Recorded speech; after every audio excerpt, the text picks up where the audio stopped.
là encore, je ferai une sorte de synthèse, si vous voulez, des gros problèmes qui se posent et qui souvent suscitent des polémiques, ou soit d'ailleurs des colloques à n'en plus finir, extrêmement répétitifs, ennuyeux, soit des polémiques très violentes. C'est le rapport texte-image, le fameux rapport texte-image. Bon, il y a une position, dans la polémique par exemple que j'avais avec Gérard Najman, la position c'était qu'au fond, on pouvait se passer des images pour comprendre ce qui s'est passé dans un camp de concentration comme Auschwitz, et que même il fallait se passer des images. Et que donc le problème d'image devait se résoudre, c'était le verbe employé textuellement, dans des problèmes de langage. Hein, résoudre une image dans le langage. Moi, quand j'ai commencé à faire de l'histoire de l'art, j'étais dans un contexte, et bon, Giovanni, enfin je suis plus vieux que toi, mais connaît bien ce contexte.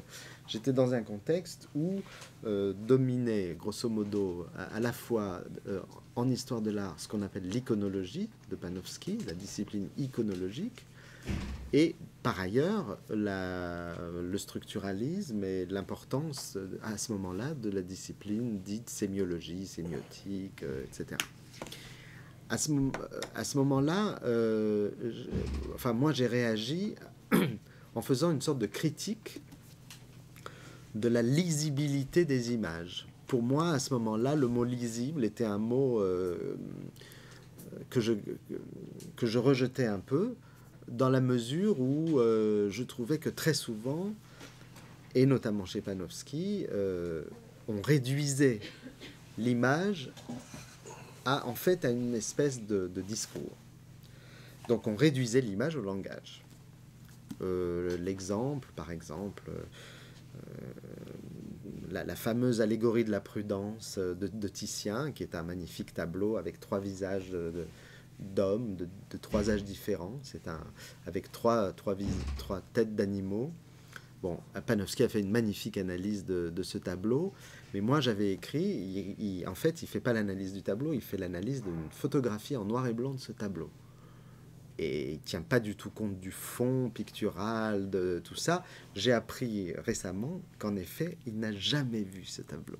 C'est-à-dire que quand il a fait son analyse, en fait, il avait demandé à William Heckscher, un autre historien de l'art, de lui décrire le tableau. Il ne l'avait jamais vu. Donc ça abonde dans mon sens. C'est-à-dire, c'est le lisible qui compte, c'est pas la dimension visuelle. Donc, à ce moment-là, j'étais dans une réaction un petit peu à ces rapports d'asservissement des images au lisible. Au lisible en tant qu'il serait le déchiffrement de l'image. Aujourd'hui, je ne sais plus combien, 25 ans plus tard, je suis très attaché, et celui qui m'aide le plus là, c'est encore Walter Benjamin, parce que Benjamin, il a un concept de la lisibilité, Lesbarkeit en allemand, la lisibilité. Et il a un concept qui est génial pour moi, parce qu'il n'est pas iconologique. Il dit par exemple que la lisibilité de l'histoire, c'est dans les images qu'elle se trouve. Il ne dit pas il faut réduire les images à du langage. Il dit les images elles-mêmes ont une force de lisibilité. Mais alors, précisons comment.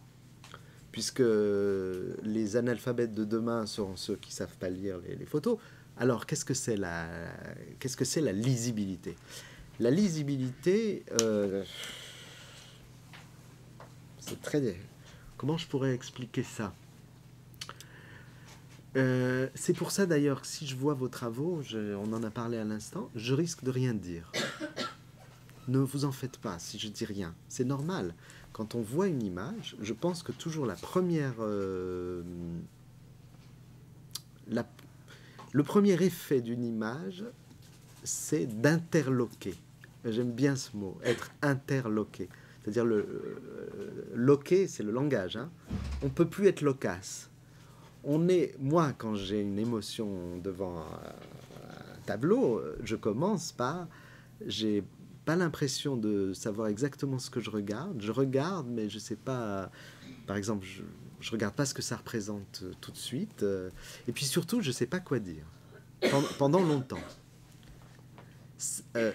Un phénoménologue mystique dirait c'est l'ineffable, c'est... Enfin, moi, je dis pas du tout ça. Il y a un moment où le langage fait défaut. Tant mieux.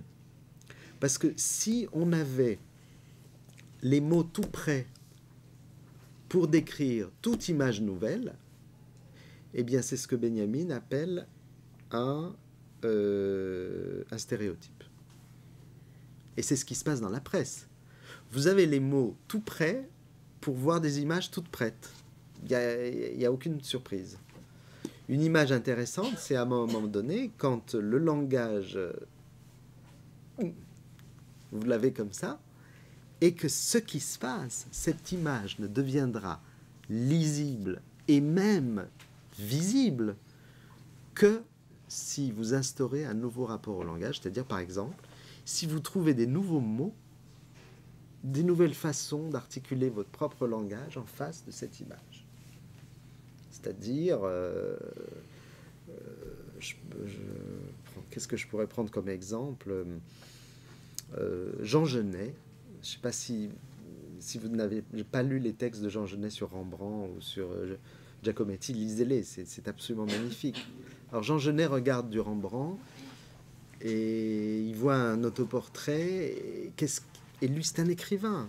Donc qu'est-ce qu'il écrit? Il écrit, voilà l'autoportrait de Rembrandt, il se marre, il rigole. Il ne dit pas il rit, il dit il rigole, il se marre.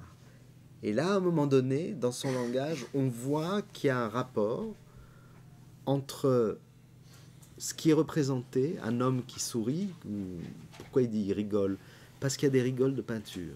Pourquoi il dit il se marre? Parce qu'il y a des marres de peinture. C'est-à-dire, dans le même mot, il invente une solution poétique pour dire quelque chose du lien entre le sujet du tableau et la façon dont c'est peint. Et ça, c'est génial. Et c'est ça qu'il faut faire devant les images. Et les images sont invisibles et sont illisibles tant qu'on ne trouve pas la façon de reformer notre langage et notre pensée à leur contact.